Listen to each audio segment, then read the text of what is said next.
Hello, and welcome back to the Parents at Work podcast, a podcast for parents who want to succeed at work while also raising children. My name is Mihalich-Levin, and already today I've been to a Minute Clinic to get my son diagnosed with strep throat, and we got sprayed with Powerade by some rogue teenagers who should have been in school. So it's been an exciting working parent day already.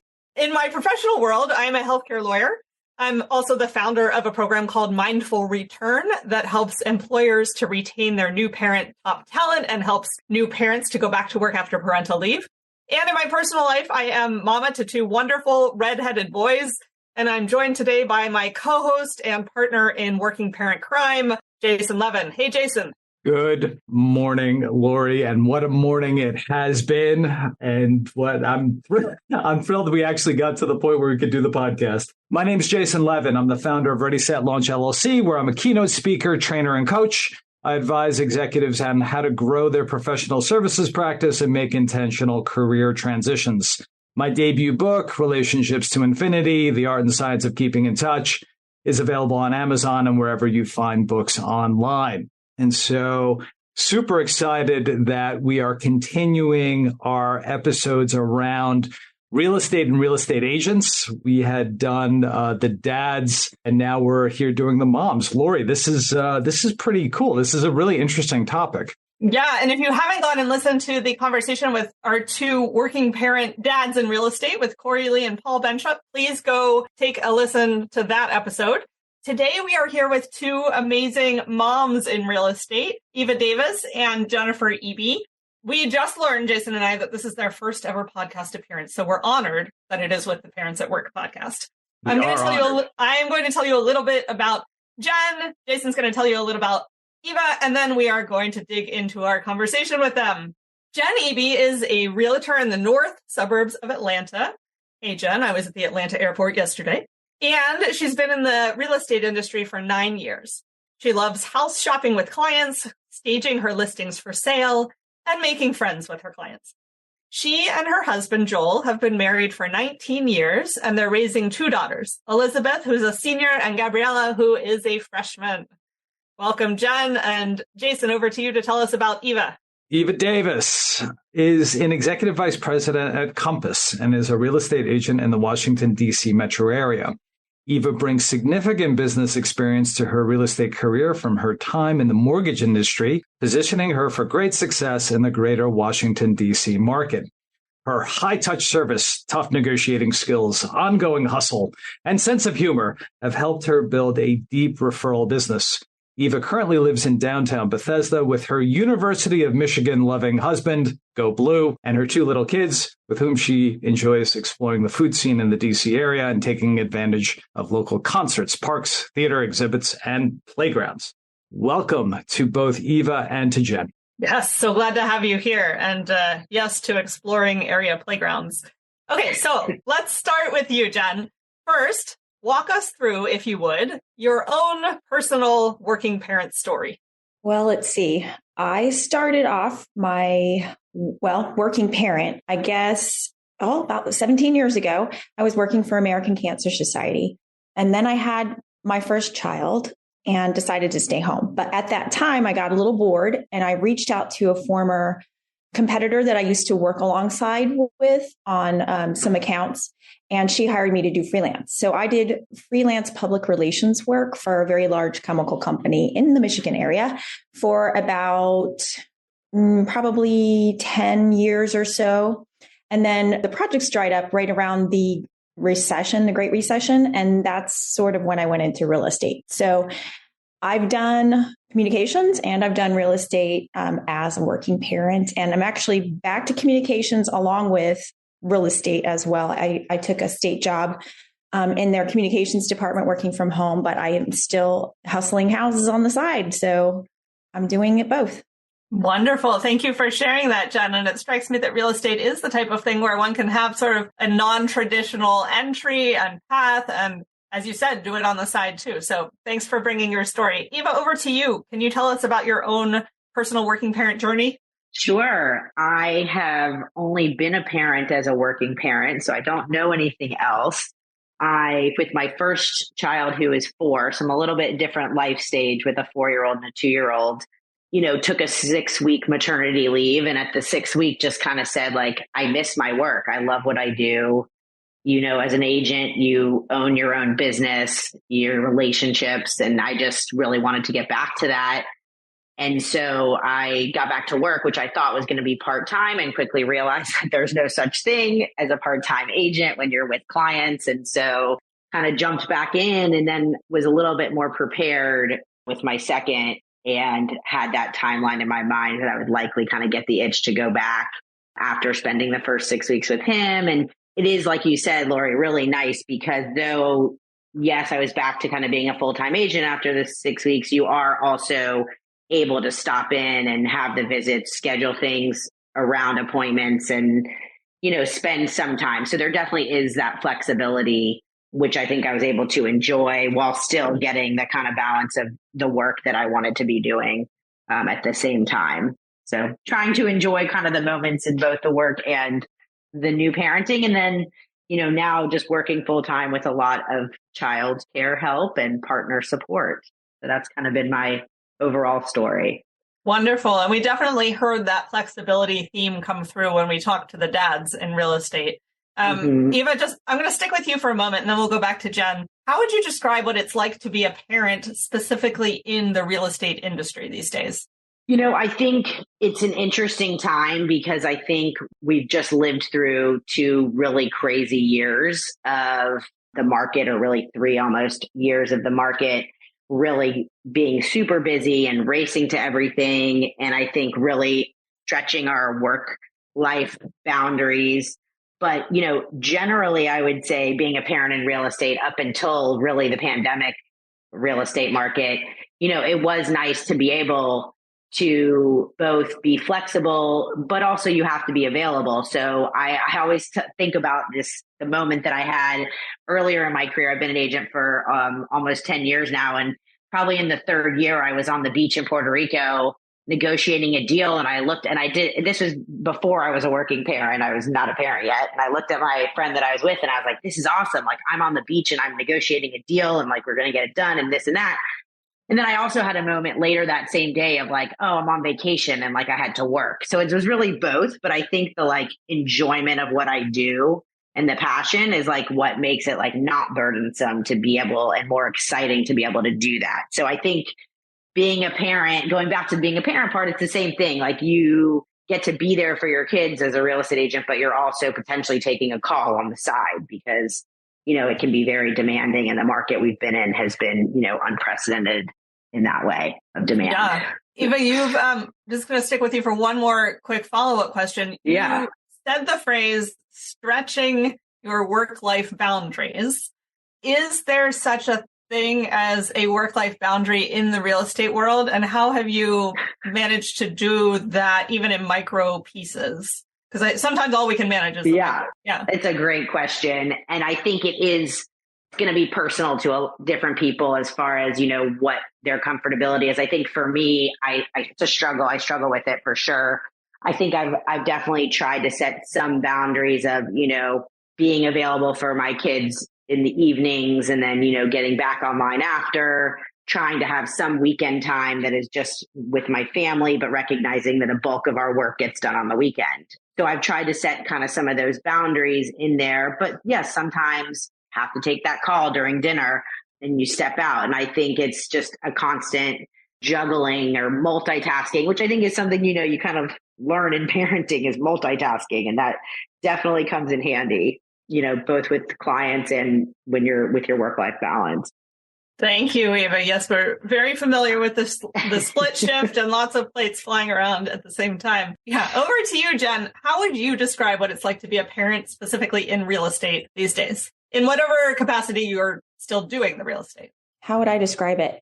A lot like Eva described it. My kids are older. They are teenagers, so they require a lot less time. And in fact, this is something I don't know that any of you have experienced yet, but it kind of caught me by surprise as they got older. And especially once they had wheels, you tend not to see them as much. And then you find that you're going through this natural life transition of not being needed as much. So for me right now, it's actually helping to fill a void where, my kids are slowly, preparing to leave the nest. They're not as around as much anymore. They don't need me to take them places anymore because they can do it themselves. So it's a little bit more freeing. It provides me with some meaningful work that I enjoy doing without me feeling like I'm missing out on their lives, because they're naturally gravitating towards their friends and doing things outside, in their own social circles. So it looks a little different for me at this point, but I enjoyed it. I actually kind of need it more than I used to when they were little, because I'm not, I need something to take up my time now that they're not taking up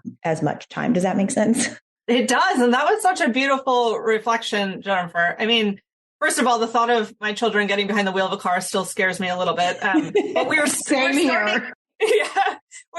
to see glimmers of that freedom that you're talking about in terms of, our oldest son now walks himself to school and just has more autonomy. And I love the idea that it is a natural transition toward a separation instead of just like one day they leave and suddenly they needed you for everything and then they needed you for nothing.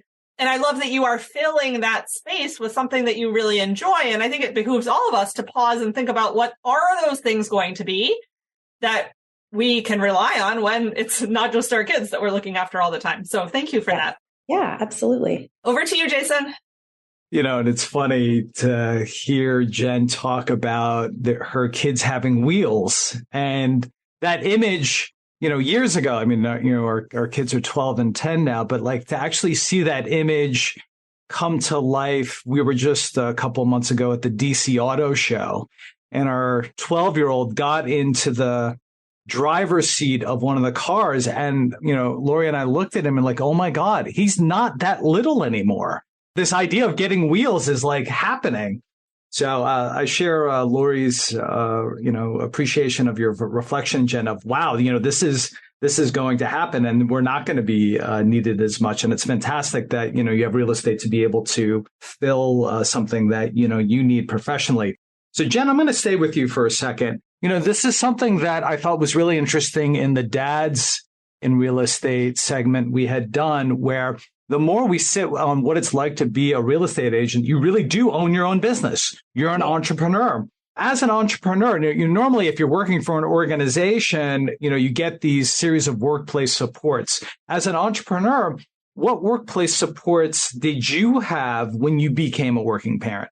To be honest with you, not very much, other than on a very personal level. So they don't offer health benefits. They don't offer a lot of the things that you get when you are working for an organization. So there really wasn't any workplace supports, but there was understanding. So for instance, I remember, it must have been about 8 years ago now. My youngest daughter had no school, but we had broker open. So I don't know what day you guys do it in DC, Eva, but here in Atlanta, every Tuesday, brokers will open their listings if they're having trouble selling them, or they want to get other agents' perspectives on pricing or the house condition, that sort of thing. We invite each other over. We serve refreshments or lunch.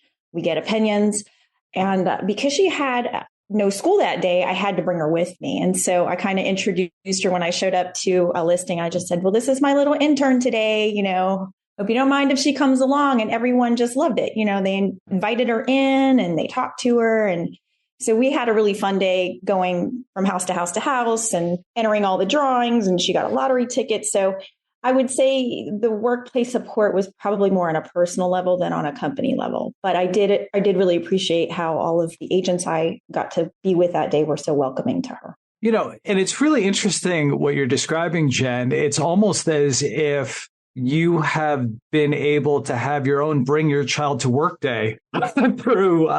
Yes, so, absolutely. I'm curious. I want to stay with us for a second. How have your children seen what you do? Have they been little interns as you've evolved in your agent life? I think they've seen a lot of what I do because I work from my house.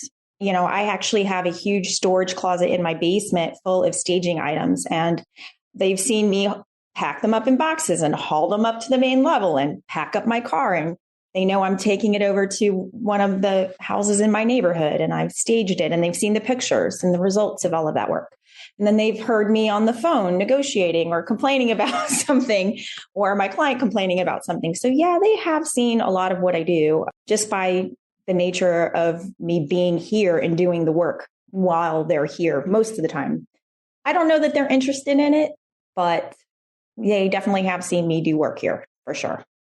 That's fascinating, Jen. Thank you. Eva, same question. Being an entrepreneur, owning your own business, how did you navigate workplace supports when you became a working parent? The first thing that comes to mind for me is really my team. So I'm on a team. I lead a team with 6 other agents. There's 7 of us total. And then we have also 3 admin support, and our director of operations really helps us keep the train on the tracks and going. And so I think I definitely leaned on my teammates and partners for physical support of showings and inspections and walkthroughs and things like that.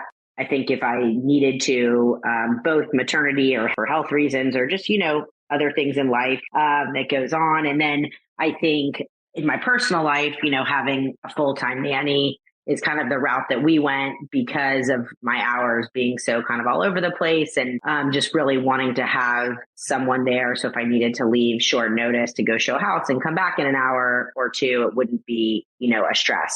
So I think those have been kind of the big supports. I totally agree with Jen though. Like, they're not built in to the real estate agent industry, and you kind of have to figure out, I think every agent figures out kind of what they need to support themselves, both personally and professionally, to maximize their business as well. And that's kind of also where the admin support comes in, and team for strategizing and things like that. So that was kind of the support that I tried to set up and have set up for myself. Eva, this is really interesting, and this also came from the dad side, is that because you're an entrepreneur, that there are no supports. And I'm just trying to stay with this for a second. Are there conversations within the real estate community? I'm like, wow, why is this? Why is this? Or is it just understood? Yeah, I think it's a little of both. Like, yes, there are some conversations. I think part of it is part of the appeal of the agent is being your own boss, having your own business, being an entrepreneur, running it the way you want to run it, teaming with who you want to team in whatever way you want. Like, there's not one path or way to be an agent and run your business. So I think for that freedom comes, and some of the nature of the beast, if you will, is not having the infrastructure and some of the kind of support set up because everyone's kind of running theirs the way they want. That being said, I know, our broker, I'm with Compass in DC, and they've set up like a group healthcare package where you can get a significantly discounted on your healthcare because everyone who needs it at Compass is using that provider. So I think there's been a move towards, and there's like a moms of Compass and a dads of Compass and parents. Like, there's all these different groups that are creating some support systems within the brokerage on a national level, not just in the DMV, of trying to create some supports there and just having conversations, like you said, discussing what works, what doesn't work, what have you found for support and doing this as a parent.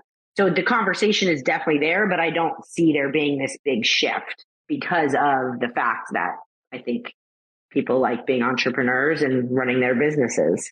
I want to jump in really quickly, even on something you said. You said that there's a group, moms of Compass and dads of Compass, maybe parent groups nationally. And I just wanted to offer that I founded and run a group called the Working Parent Group Network, which is for the leaders of working parent ERGs, employee resource groups, and affinity groups at different employers. And we have about maybe 270 people in the group who lead these working parent efforts. So if there's anyone at Compass or Jen, anybody who is leading one of these groups and wants to join and sort of help not recreate the wheel in terms of creating supports for employees, feel free to join us.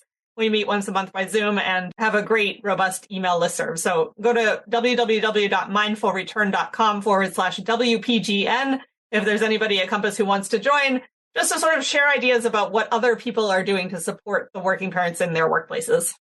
Okay, that's great. I will definitely, I know one of the agents in the DC area who's very involved in kind of the programming and panel. We have panels and discussions and things. So I will definitely suggest that to her and pass that on. Awesome. Sounds good. Back over to you, Jason. Well, one of the things I like is this whole notion of community and how you build community. It's that intersection between community and entrepreneurship, which I think is really fascinating. And I think that's what I've really enjoyed about both doing the dads and this segment is that it really has gotten me thinking about what it's like to be a real estate agent in a whole new way. For me, I always love the career story. So I want to go back to Jen. When you were middle school, high school, I'm curious, what was your first job and what do you think you've learned from it? That is a throwback. And what's funny is I was actually telling my daughter about it yesterday because my first job was with an oral surgeon off of Route 10. And I can't remember his name. Gosh, I mean, how embarrassing, but it's been 35 years or no, 30 some odd years. I worked at an oral surgeon. He had taken my wisdom teeth out, I think my junior year. And my mom had seen when she was taking me there that they were looking for somebody to do like reception work and filing odds and ends sort of jobs, a couple hours after school every day or a couple of times a week. I can't remember exactly. So I did some filing. I typed dictated letters. I actually developed the films, like your x-rays back in the day when they still had x-rays on film. Wow. A little dark room in there. So I did that. Just sort of all kinds of odds and ends. And I was telling my daughter about that yesterday because I actually took her to the oral surgeon to get her evaluation yesterday. So what did I learn from that? Aside from some cleaning tips on how to get blood out of the clothing, let's see, probably just some good admin skills and people skills and, learning how to be in an office and interact with patients. I guess some customer service. I learned that I actually have had to use that in my job as a real estate agent. So that's probably what I learned. So what Jen's describing, Route 10 is in Morris County in northern New Jersey, which is an important place for some of us that are near and dear to our hearts. There's a lot of good things that go on Route 10. But I want to stay with you, Jen. You were talking about customer service and servicing the customer. Were there any unruly people that came in and out of the office that you needed to handle? And how does that translate into what you're doing now? I don't remember anybody that was unruly. I do remember people who were still under the influence of like the twilight drugs who were a little loopy. I don't know. I don't know that I didn't have any tough customers, but I had to learn how to help people, to be polite. Not that I didn't know how to do that already, but I guess just interacting and being professional, not just a high schooler, but being professional and polite is probably what I learned the most from that. Yeah, and I like it. Eva, same question. What was your first job? What'd you learn from it? I think my first job, I'm having a hard time remembering the timeline exactly, was working at my parents' business, actually doing sales, funny enough, very different kind of sales, but was making calls to people to see if they wanted to basically join some of the offerings at the business. And so it was and then also doing a lot of administrative tasks just around the office and working with the other admins in the office as kind of the runner and the printer and things like that.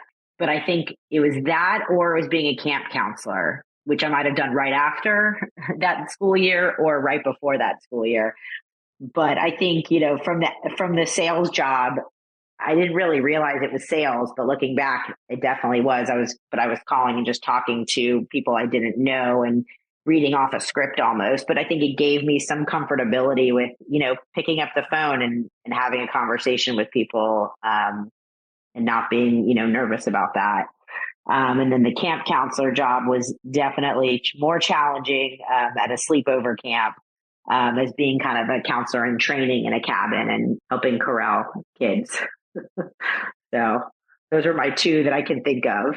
Well, I mean, being a camp counselor, that's fascinating. But the sales thing, you had a script that you would read. Did your parents write something out that you would have to rehearse, or? Yeah, I was like, I didn't. I mean, maybe I rehearsed it a little bit, but it was really like, you've participated in this program before. This is what the offerings are. Like, here's what, do you have any questions? We'd love to have you back. That kind of conversation. So scripted in the sense that it was the same conversation I was having and I had a list that I would just go down and call.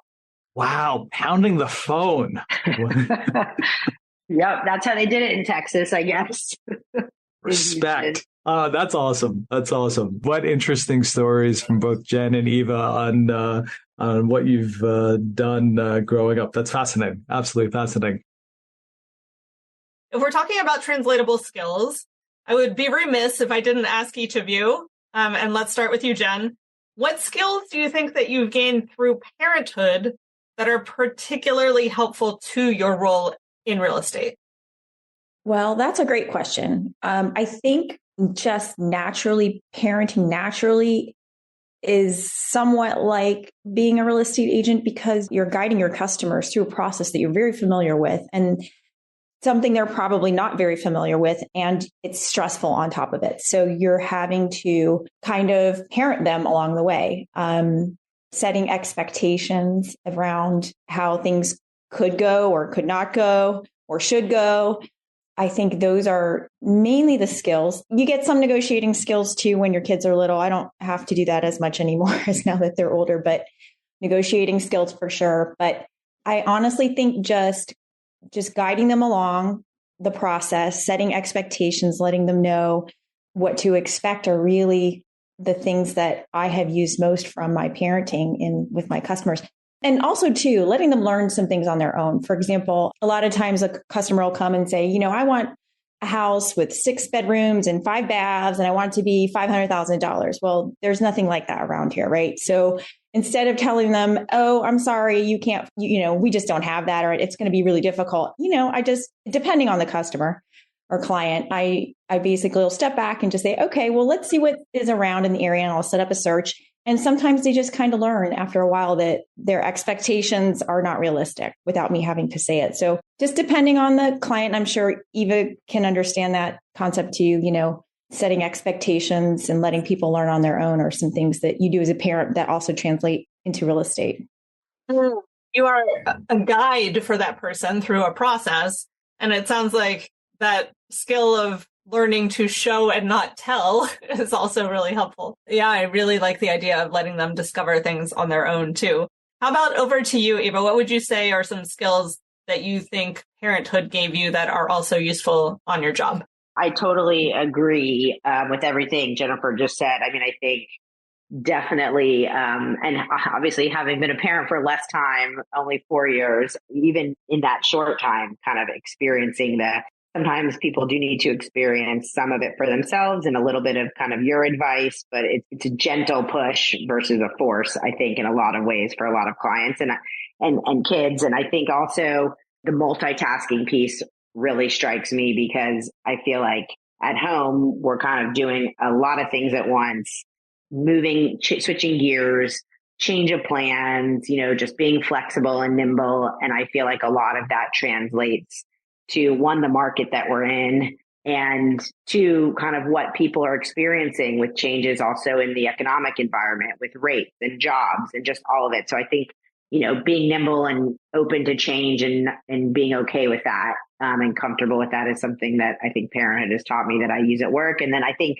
the last thing that just we haven't mentioned is really understanding what people need with families and with kids in a house and in a community and what may be helpful. And I have a lot of clients who don't have kids yet, but plan to, and that's certainly in their mind, or they're already expecting. And, that's in their mind when they're looking for a home in a community. And oftentimes they're moving from condo city life and they're thinking about suburbs or just a little farther out city life. And so I think having now the experience of the kids and their stuff and their needs and the community needs has really been helpful for me with clients.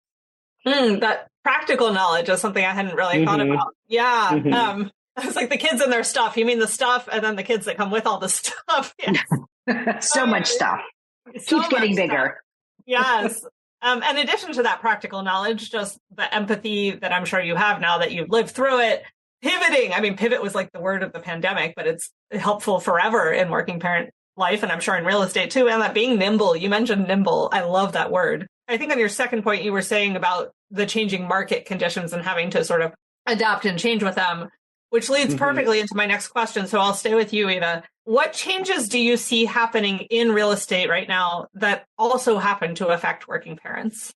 I mean, I think, I've mentioned it and I think I'll stick with it, is really the speed of the market and just how quickly properties are moving. And it's really been, since May or so of 2020 that properties were just moving so quickly. I mean, within 24 hours, sometimes even less, that you had to be also moving really quickly. Getting your clients prepared for that is one piece of it, because it's emotionally and financially a lot to think about, but also to do. And then also kind of physically moving quickly to get to the house, do the pre-inspection, get the offer in, negotiate it, present your client in the best light, create the rapport with the other agent, all of these pieces. And I'm probably missing some in there, but gives you an idea of all these things that need to happen quickly. And again, a big decision for people to make on a big purchase. So I think the speed has definitely been hard, because when you're a parent and you're involved in something, it's hard to sometimes just drop it and say, well, I have to take this call. I'm waiting to hear about an offer at 9:00 on Friday night or 5:00 on Saturday or whatever it is. So I think that the speed at the market, and we did see a slowdown in the summer of 22 and in the fall of 22, but I think now we're kind of back, even though rates are still on the higher end of what they had been. Inventory is so low here in the DMV that we are still moving at a very rapid pace in the single family homes market. Condos are different, but for single family homes and a lot of row house, townhouses, it's just the speed at which things move. One example is this past weekend, Friday evening, I found out that my clients wanted to do a pre-inspection on a house, and 8 a.m. was the only time on Saturday that we could get permission to do it, and offers were going to be due on Sunday. So 8 a.m., we're doing a pre-inspection on a Saturday that we scheduled on Friday night. So that's just one example, micro example, but it's kind of what we've been living with, I think, here, at least in our area. So it's just a lot of reshuffling, multitasking, that kind of thing.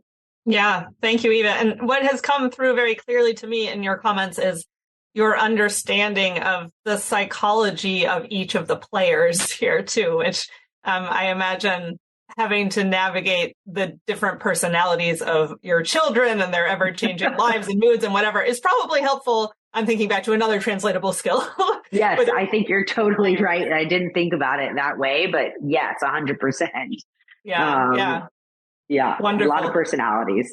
Yes. John, over to you. What changes do you think are happening in real estate right now that also happen to affect working parents? Eva hit all of the points. I mean, we have a very similar market here in North Atlanta that it sounds like she described there in DMV. But yeah, we're just pivoting, like she said, moving back and forth. I mean, things are sitting on the market a little longer if they're not priced right. And we're seeing less multiple offers, but things are still moving quickly. I had a listing last month that went, over the weekend. So I think just setting expectations too, because the market isn't exactly the way it was during 2020 and 2021. I mean, those were my two best years in real estate ever. I mean, it was incredibly, incredibly busy and incredibly stressful. And so now we're having to have these conversations with sellers, particularly letting them know it's still a seller's market, but all the stories you heard from 2 years ago may not end up being what you're going to see. We'll still have multiple offers. We won't have 20, we'll have 5. So how that affects working parents, it's really just what Eva described. I mean, I don't know how else to say it, but. Absolutely. It seems that this is a national phenomenon and trend. And before I hit on the last question, what I'm really enjoying about what Eva and Jen are talking about is the depth and breadth of knowledge that you bring to bear. And I think Jen had used the word, I'm a guide. And I had this image of like a Sherpa going up a mountain. And, I still laugh when people are like, I don't need an agent. And I'm like, you have no idea the depth of knowledge that a real estate agent has and all the different stakeholders and like parts of the process. Kudos and a ton of credit to both of you for being those very important guides. Jen, I'm going to stay with you, and it's going to be a lightning round. Last 3 questions, all in one. What's your number one best piece of advice for navigating life as a working parent, your number one book, and number one piece of technology? My number one piece of advice would be to really savor the time with your kids. It goes by so quickly. And everyone says that. And it's so true. You know, the days are long and the years are short, but it kind of catches you. It catches your breath when you realize, oh gosh, I only have X amount of years left with so-and-so. And, you know, I'm staring down graduation with my oldest. And I feel like I just blinked and here I am. And it's so easy when you're tired and you're working and you've got children, you know, the demands of your kids on you and family life and taking care of your living quarters, all of that stuff. Just take a moment, take a breath and just live in the moment. That's probably my greatest piece of advice. I haven't read a parenting book in a long time. I'm sad to say that, but I do have Viktor Frankl's Man's Search for Meaning is an excellent book. I think everyone should read it, and it should be read in high school. Technology. I can't live without my cell phone. I'm sure Eva would say the same thing. I mean, as a real estate agent, it's my little computer in my hand and it's my lifeline to my kids. You know, I have Life 360, so I can tell where they're at. They can tell where I'm at if I'm late running to get them or if I need to come get them, sort of a thing. So for me, it's the cell phone as much. Wait, what's Life 360? Tell us about that. Oh gosh. It's an app where you can track your circle. So if you have, for me, it's my family. For my daughters, they even have their friends. So you can hit the Life 360 button and see on a map where each person in your circle is located. So I can tell when my husband's at work. I can tell where my kids are at school. Wow. Yeah. When you're driving, like right now, my husband's on a bike ride and he's going 18 There are no secrets in your family. There are no secrets in my family. He's going 18 miles per hour down North Point Parkway on his bicycle. So. That's amazing. There was actually do you know that show Black Mirror? Have you ever seen that show? It's a little frightening. It's a little frightening, but it's super fascinating. It's about the downsides of technology. And they actually did one about this sort of app. I'm pretty sure it was about Life 360 and the negative consequences that being overly controlled, you know, with your children can take. So I don't know if I'd recommend the series. It's definitely not for the faint of heart. I almost didn't watch the series after the very first episode. I would actually recommend you don't watch that one. But anyway. Have your daughters pushed back on Life 360 or were they okay when you implemented it in your family? How did that conversation go? So we live right next door to our middle school. And so our children walk to school and we would always coordinate, you know, especially when they started in sixth grade that they walked together, but we always wanted to be able to know where they were or if there was a problem, have them be able to reach out to us. So even though I wasn't comfortable with them having cell phones at like that age, it was sort of a necessity. So when they got it, it was just, well, this is what we're doing. And there wasn't really a lot of pushback. And actually, a lot of college students use Life 360 with their friends, which is great because then they can keep tabs on each other's safety. You know, they can say, I know a couple of college age girls who's like, yeah, you know, if my friend's on Life 360, if one of them tells me I'm going to a party here or there, you know, or I'm going somewhere, I tell them they can track me. If I don't come home at a certain time, they can see where I'm at. Oh my gosh, that's brilliant. That's really cool. That is cool. Yeah. I mean, that's an application I had not thought of. Yeah, the safety piece. Sure. Mm-hmm. And that's basically why we do it. I'm not doing it to like control my kids. I just want to know where they're at and they can see me coming or going depending on, you know, the day.